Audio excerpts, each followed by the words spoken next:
여러분 안녕하십니까, 마시트입니다. 여러분 오늘 하루도 수고 많으셨습니다. 여러분 제가 한 영상을 좀 봤습니다. 그 차범근 감독이 그 하석주 선수죠. 예, 이렇게 안아준 영상을 좀 봤는데 좀 이제 하석주 선수가 좀 이렇게 좀 피해 왔나봐요 지금까지. 그리고 또 뭐 어떤 쇼츠인데 지금까지 얼굴 보기가 힘든 사람이 차범근 감독께서 연락을 안 한 사람이 하석주 감독하고, 그다음에 차범근 감독이 아니라 그 홍명보 감독이다, 이렇게 얘기를 하더라고요.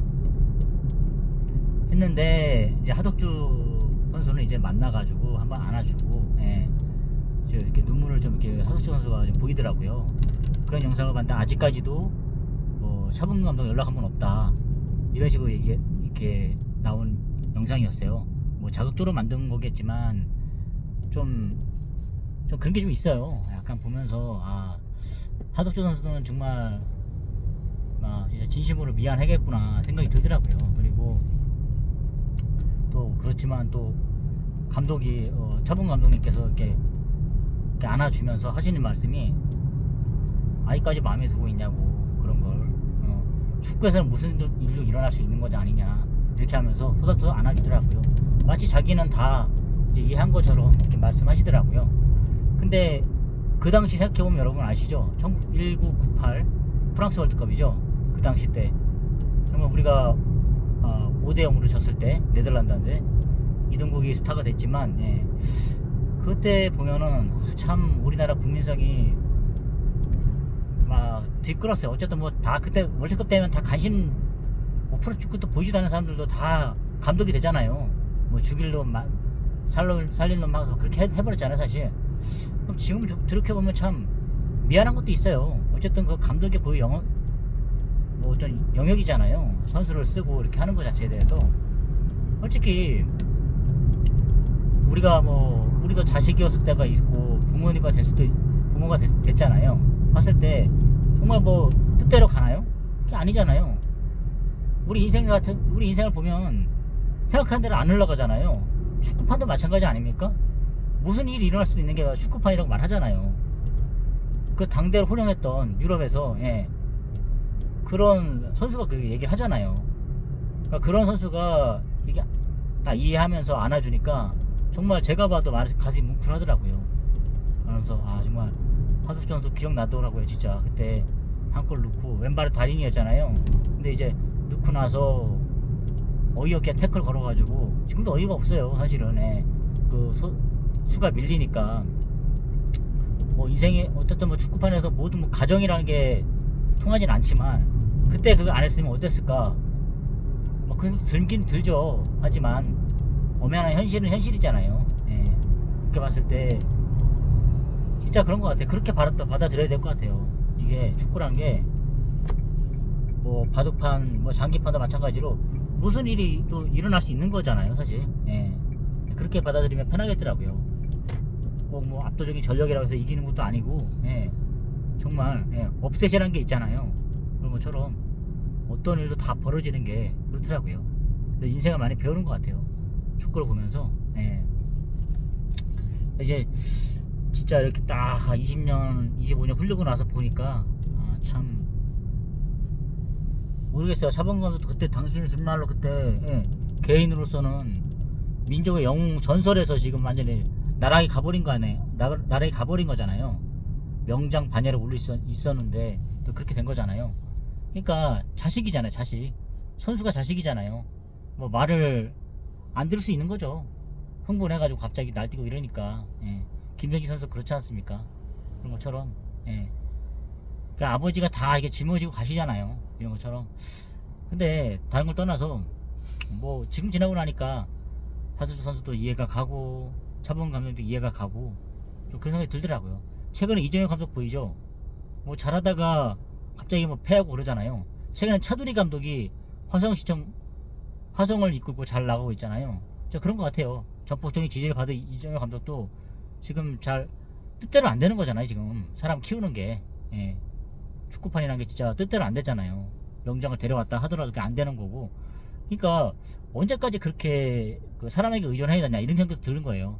시스템을 정착하고 만들어야지 그 한 사람의 명장을 데리고 왔다 해서 그게 되는 게 아니잖아요. 그 얼마나 부담이 크겠습니까? 사실 그 사람이 직접 뛰는 것도 아니고 선수를 조율하는 거잖아요. 그러다 보니까 쉬운 것 같지가 않습니다.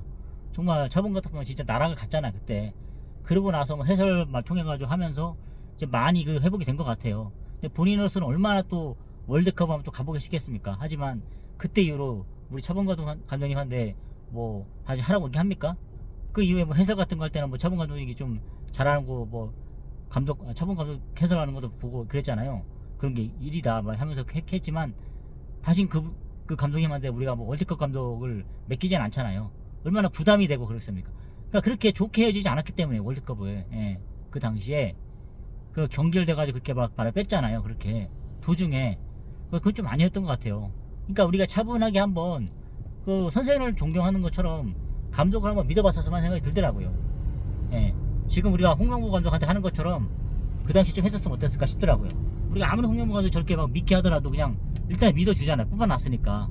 그런 것처럼 그렇게 해야 됐을까. 그 당시에 진짜 우리가 다 모두가 감독이었던 것 같아요. 그냥 비전문가들이 다 그렇게 그 냄비근성 있잖아요. 그런 걸로 통해 갖고 한 사람 그렇게 만드는 것 같아요. 그러니까 제가 봤을 때 좀 그거 좀 아니었다 싶지 않나 싶더라고요. 그래서 좀 안타까워요. 어떻게 그런 뭐 진짜 베켄바우 같은 그런 우리나라의 그런 전설이었는데 유럽에서 취향받는 그런 공격수 중 한 명이었는데 그런 감독을 그렇게 우리가 스스로가 그렇게 만들었다는 자체가 좀 그래요. 히딩크도 인정하잖아요. 히딩크도 그냥 명장으로 오른 것 뿐이지 선수 때는 아무것도 아니었잖아요. 어쨌든 저는 우리가 그런 영웅 전설을 좀 대우를 잘해야 된다는 생각이 들어요. 비록 뭐 월드컵 감독으로는 실패했지만 근데 그때도 그냥 한번 끝까지 한번 밀어봤으면 했었다는 생각이 드는 거예요. 우리가 그때는 뭐 16강에 들어가본 적이 없었으니까 어떻게든 들어가야 된다 막 흥분해가지고 막 그래서 너무 달렸던 것 같은데 그때 실력이 안 됐잖아요 사실. 차분하게 좀 기다려갖고 2002년도처럼 그렇게 했던 거 좀 기다렸으면 하는 생각도 들더라고요. 그냥 한 사람을 막 바보 만드는 게 정말 그렇잖아요. 그래도 차범근 감독이니까 그 정도 된 거지 다른 사람이 했었으면 보십시오. 다시 일어났겠습니까? 안 되잖아요 그렇게. 근데 보십시오 여러분, 감독이 뭐 쉽냐고요 그게.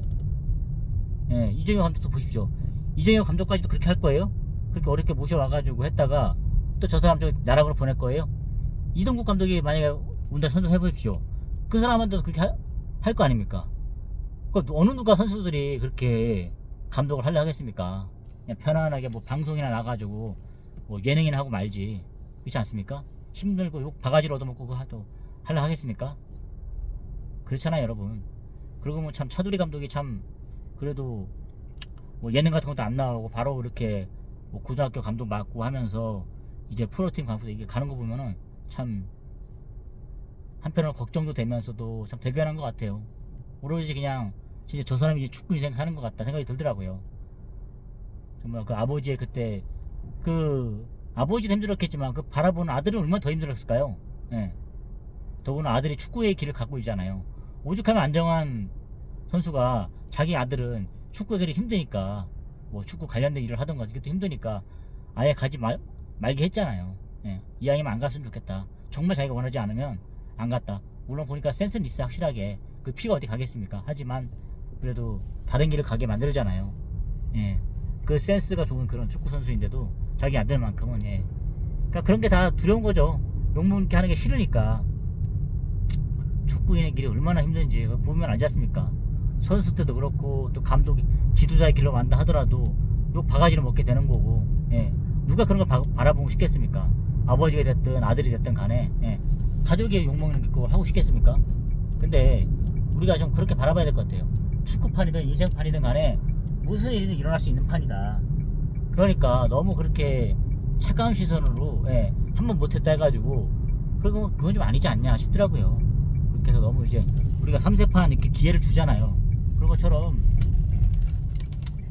그렇게 어떤 뭐 이렇게 맡겨놨다가 갑자기 그렇게 경질하거나 이런 건 좀 아닌 것 같아요. 저는 그 생각 많이 들더라고요. 그래서 이건 좀 아닌데 그때 저는 좀 안타까웠어요. 그냥 그래도 또 영웅을 저렇게 대접해야 되는 거 아닌가. 그 사람의 커리어든가 이 업적이 있는데 저거를 어쨌든 감독이라는 게 재량권이 있는데 믿겨 맡겼으면 좀 가야 되는 거 아닌가 생각이 들더라고요. 그냥 저는 그 당시 나이 때도 그랬어요. 제가 고등학교 때 나이였지만 그래도 감독에 대한 존경도 해야 되고 어쨌든 믿겨 맡고 났잖아요. 그러면은 끝까지 한번 가보는 거 낫지 않을까. 어쨌든 그 감독의 생각도 있을 거 아니에요. 뭐 기술위원이 치더라도 그래도 뭐 말을 안 들어서 그런지 모르겠어요. 그때 당시 그때 우리가 왜 경질을 했는지 도중에. 근데 지금 보십시오. 홍명보한테 그렇게 하겠습니까?